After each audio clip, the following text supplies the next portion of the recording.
ओम शांति। आज 13 अप्रैल 2026 के सोमवार के प्रातः मीठी मीठी मधुवन मुरली के बाप दादा के मधुर ईश्वरीय महावाक्य सुनते हैं। मीठे मीठे प्यारे प्यारे बाप दादा ने कहा, मीठे बच्चे, अभी तुम ऐसी दुनिया के मालिक बनते हो जहाँ कोई हद नहीं। योग बल से सारे विश्व की राजाई लेना, यह भी वंडर है। आज का प्रश्न है, ड्रामा के किस बंधन में बाप भी बंधा हुआ है? उत्तर है, बाबा कहते हैं, मुझे तुम बच्चों के सम्मुख आना ही है। मैं इस बंधन में बंधा हुआ हूँ। जब तक मैं न आऊँ तब तक मुझा हुआ सूत सुलझ नहीं सकता। बाकी मैं तुम्हारे ऊपर कोई कृपा व आशीर्वाद करने नहीं आता हूँ। मैं कोई मरे हुए को जिंदा नहीं करता। मैं तो आता हूँ तुम्हें पतित से पावन बनाने के लिए। गीत चला, तुम्हें पाके हमने जहाँ पा लिया, जमी तो जमी आसमां पा लिया। ओम शांति। गीत के अक्सर सुन करके तुम बच्चों के रोमांच खड़े हो जाने चाहिए, क्योंकि सम्मुख बैठे हैं सारी दुनिया में भल कितने भी विद्वान पंडित आचार्य हैं, कोई भी मनुष्य मात्र को यह पता नहीं है कि बेहद का बाप हर 5000 वर्ष के बाद आते हैं। बच्चे ही जानते हैं। बच्चे कहते भी हैं, जैसा हूँ वैसा हूँ बाबा तुम्हारा हूँ। बाप भी ऐसे कहते हैं, जैसे हो वैसे हो मेरे बच्चे हो। तुम भी जानते हो वह सब आत्माओं का बाप है। सब पुकारते हैं। बाप समझाते हैं, देखो रावण का कितना परछाया है। एक भी समझ नहीं सकते कि जिसको हम परम पिता परमात्मा कहते हैं, फिर पिता कहने से खुशी क्यों नहीं होती है, यह भूल गए हैं। वह बाबा ही हमें वर्षा देते हैं। बाप खुद ही समझाते हैं, यह इतनी सहज बात भी कोई समझ नहीं सकते। बाप समझाते हैं, यह तो वही है जिसको सारी दुनिया पुकारती है। ओ खुदा, हे राम, ऐसे पुकारते हैं। पुकारते पुकारते प्राण छोड़ देते हैं। यहाँ वह बाप तुमको पढ़ाते हैं। तुम्हारी बुद्धि अब वहाँ चली गई है। बाबा आया हुआ है कल्प पहले मुआफिक। कल्प कल्प बाबा आकर पतित से पावन बनाए दुर्गति से सदगति में ले जाते हैं। गाते भी हैं, सबका पतित पावन बाबा, अभी तुम बच्चे उसके सम्मुख बैठे हो। तुम हो मोस्ट बिलीवेड स्वीट चिल्ड्रन, अति प्यारे मीठे बच्चे। भारतवासियों को ही ये बात है। बाप भी भारत में ही जन्म लेते हैं। बाप कहते हैं, मैं भारत में जन्म लेता हूँ तो ज़रूर वही प्यारे लगेंगे। याद भी सब उनको करते हैं जो जिस धर्म के हैं। वह अपने धर्म स्थापक को याद करते हैं। भारतवासी नहीं जानते कि हम आदि सनातन देवी देवता धर्म के थे। बाबा समझाते हैं, भारत ही प्राचीन देश है तो कह देते हैं, कौन कहते हैं कि भारत ही सिर्फ था। अनेक बातें सुनते हैं। कई क्या कहेंगे, कोई क्या कहेंगे। कोई कहते हैं, कौन कहता है कि गीता शिव परमात्मा ने गाई है। श्री कृष्ण भी तो परमात्मा था, उसने गाई। परमात्मा सर्वव्यापी है, उनका ही सारा खेल है। भगवान के ये सब रूप हैं। भगवान ही अनेक रूप धर लीला करते हैं। भगवान जो चाहे सो कर सकते हैं। ऐसी ऐसी बातें करते हैं। अभी तुम बच्चे जानते हो माया भी कितनी प्रबल है। आज कहते हैं, बाबा हम वर्षा जरूर लेंगे, नर से नारायण बनेंगे, कल होंगे ही नहीं। तुम जानते भी हो कितने चले गए। फारकती दे दी। मम्मा को मोटर में घुमाते करते थे, आज वो ज्ञान में है नहीं। ऐसे अच्छे अच्छे भी माया के संग में आकर ऐसा गिरते हैं जो एकदम नीचे पड़ जाते हैं। जिन्होंने कल्प पहले समझा है वही समझेंगे। आजकल दुनिया में क्या लगा हुआ है, और तुम बच्चे अपने को देख क्या बनते हो। गीत सुनाना, कहते हैं हम ऐसा वर्षा लेते हैं जो हम सारे विश्व के मालिक बन जाते हैं। वहाँ कोई हद की बातें ही नहीं। यहाँ हदें लगी हुई हैं। कहते हैं, हमारे आसमान में तुम्हारा एरोप्लेन आएगा तो शूट कर देंगे। वहाँ तो कोई हद की बात ही नहीं है। यह भी गीत गाते हैं परंतु अर्थ थोड़े ही समझते हैं। तुम तो जानते हो बरोबर बाबा से फिर से हम विश्व के मालिक बन रहे हैं। अनेक बार यह 84 का चक्र लगाया है, थोड़ा समय करके दुख पाया है, सुख तो बहुत है। इसलिए बाबा कहते हैं तुम बच्चों को अपार सुख देता हूँ, अब माया से हारो मत। बाबा के बच्चे तो ढेर हैं, सब तो एक जैसे सपूत हो नहीं सकते। कोई तो 5-7 बच्चे होते हैं, उनमें 1-2 कपूत होते हैं तो माथा ही खराब कर देते हैं, लाखों करोड़ों रुपया उड़ा देते हैं। बाप एकदम धर्मात्मा, बच्चे बिल्कुल चट खाते में। बाप एकदम धर्मात्मा और कई बच्चे बिल्कुल चट खाते में। तो बाबा ने ऐसा बहुत मिसाल देखे हैं। तुम बच्चे जानते हो सारी दुनिया इस बेहद के बाप के बच्चे हैं। बाप कहते हैं मेरा बर्थ प्लेस यही भारत है। हर एक को अपनी धरती का कदर रहता है। दूसरी कोई जगह शरीर छोड़ते हैं तो फिर उनको उनके गांव में ले जाते हैं। बाप भी भारत में ही आते हैं। तुम भारतवासियों को फिर से बेहद का वर्षा देते हैं। तुम बच्चे कहेंगे हम फिर से 100 देवता विश्व के मालिक बनते हैं। हम मालिक थे, अब तो क्या हाल हो गया है। कहाँ से कहाँ आकर के पड़े हैं। 84 जन्म भोगते भोगते यह हाल आकर के हुआ है। ड्रामा को तो समझना है ना।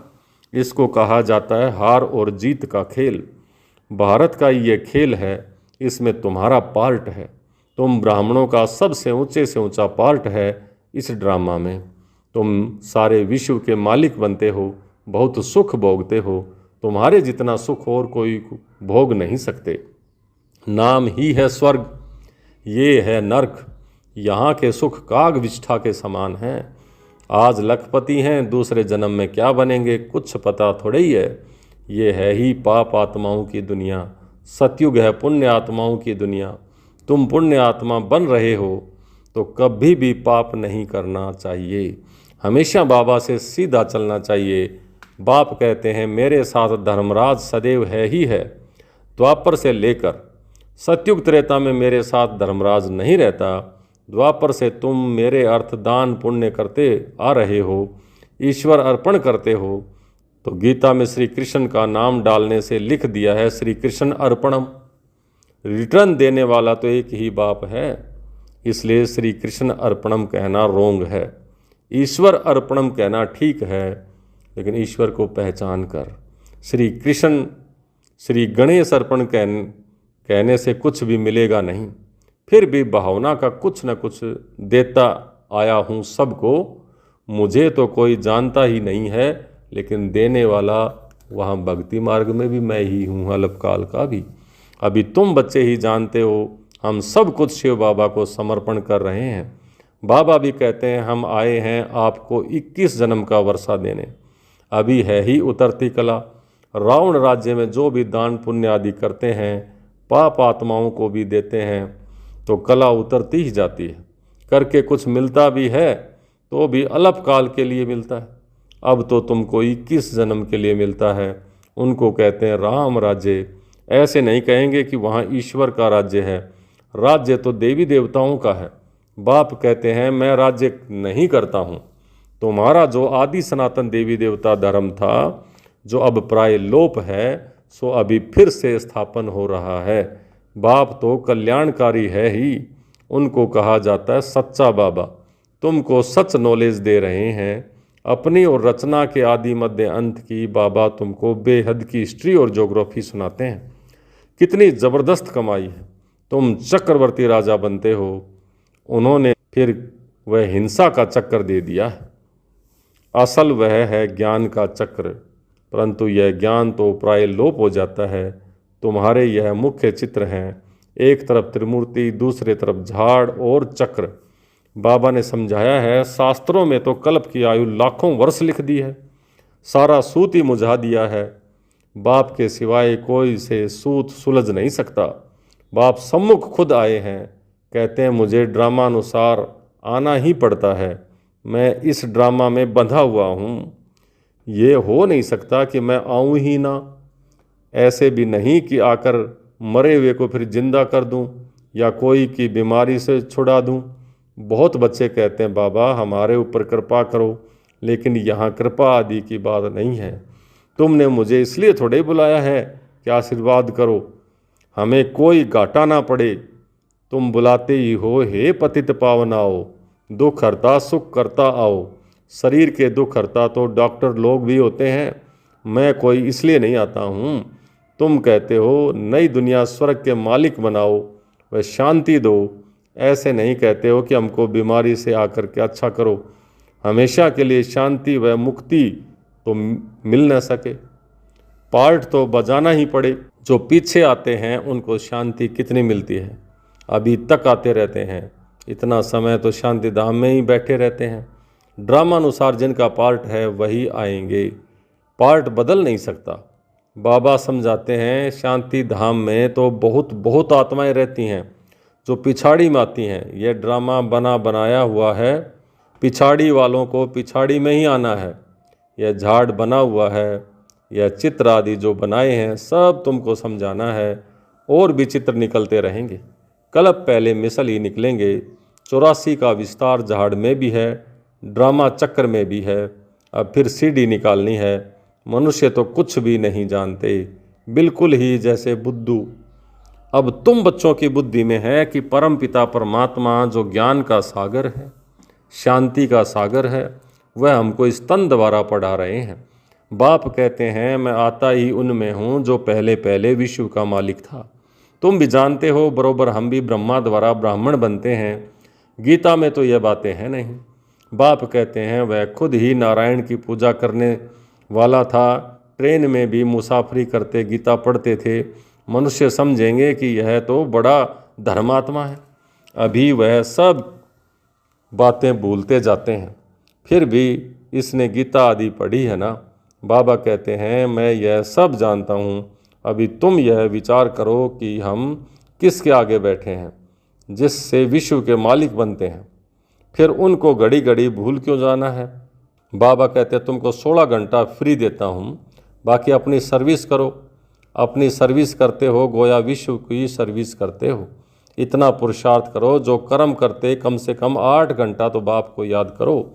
अभी सारे दिन में 8 घंटा याद कर नहीं सकते। वह अवस्था जब होगी जब समझेंगे यह बहुत सर्विस करते हैं। ऐसे मत समझो कि हम बहुत सर्विस करते हैं, भाषण बहुत फर्स्ट क्लास करते हैं, परंतु योग बिल्कुल नहीं है। तो योग की यात्रा ही मुख्य है। बाप कहते हैं सिर पर विकर्मों का बोझा बहुत है, इसलिए सवेरे उठकर बाप को याद करो। 2 से 5 तक फर्स्ट क्लास वायुमंडल होता है। आत्मा रात को आत्म अभिमानी बन जाती है, जिसको नींद कहा जाता है। इसलिए बाप कहते हैं जितना हो सके बाप को याद करो। अब बाप कहते हैं मन मना भवै, ये है चढ़ती कला का मंत्र। अच्छा मीठे मीठे सिक लिधे बच्चों प्रति माता पिता बाप दादा का याद प्यार और गुड मॉर्निंग। रूहानी बाप की रूहानी बच्चों को नमस्ते। हम रूहानी बच्चों की रूहानी बाप दादा को याद प्यार, गुड मॉर्निंग और नमस्ते। नमस्ते मीठे बाबा, बहुत बहुत शुक्रिया आपका। धारणा के लिए मुख्य सार पहला, बाप से सीधा और सच्चा होकर चलना है।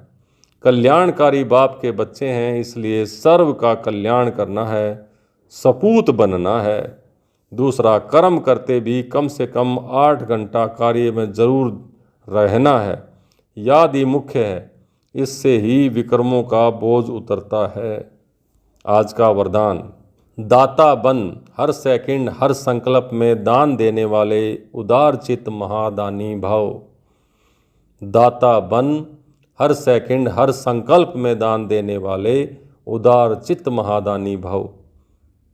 आप दाता के बच्चे लेने वाले नहीं लेकिन देने वाले हो।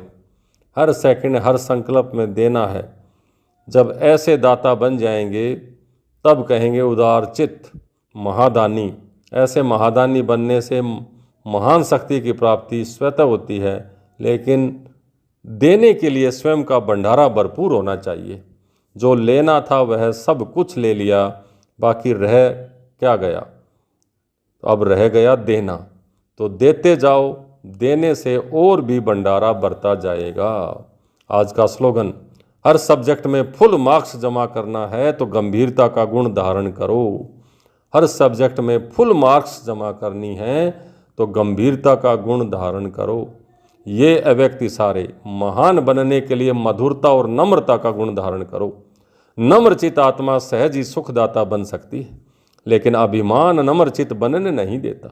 नम्रचित नहीं तो सेवा हो नहीं सकती। सेवादारी की विशेषता सदा नम्रचित स्वयं झुका हुआ होगा, तब औरों को भी झुका सकेगा। जितना नम्रचित होंगे उतना निर्माण बनेंगे और निर्माण करेंगे। जहाँ निर्माणता होगी वहाँ रोब नहीं होगा, रूहानियत होगी। जैसे बाप कितना नम्रचित बनकर आते हैं, ऐसे फॉलो फादर करो। अच्छा, ओम शांति।